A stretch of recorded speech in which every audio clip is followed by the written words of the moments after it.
and get to this home page. It explains a little bit about what Microsoft Makecode is, including even project ideas down at the bottom there. But in order to save anything that you code, you will want to make sure that you sign in. So unlike Tinkercad, this does not really have a classroom for you to sign in. So just create your own account. I already have an account since I work for Manteca Unified for Microsoft. So I put in my own, but you can just create an account using your Gmail or whichever account that you have available. And then once you're signed in, then you know that you can begin coding and it will save all of your work.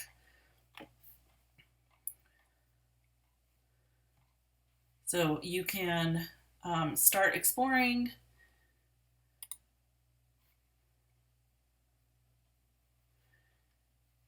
And there's lots of different options here.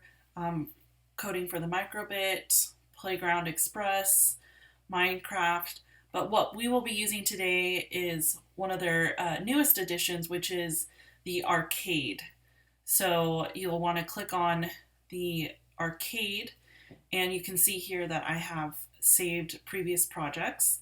But today what you guys will want to do is try out one of the tutorials, or what I would really recommend here is one of the skills maps. It takes you through multiple tutorials so you can kind of experience all the different areas that Makecode has to offer.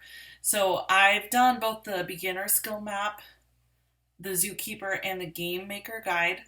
I think one of the more fun ones is the zookeeper activity, but you can also just start from the very beginning skill map. But if you click on the zookeeper,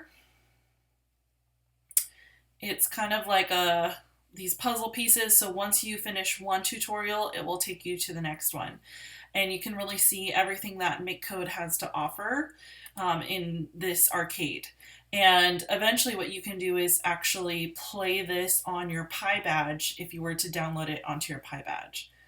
So just click start to begin the tutorial.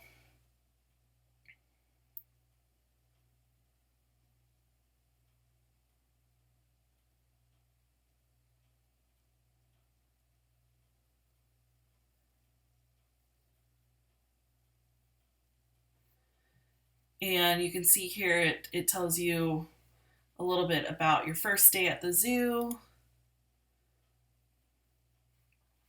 And it gives you step-by-step instructions on how to code each step in the tutorial. And then this is the simulator portion of it. So once you code it here, you can actually run the simulation here on the side and see if what you coded here actually translates onto the screen well. And then if you have the Pi badge at home, you can actually download this code onto the Pi badge and play it on your Pi badge as well.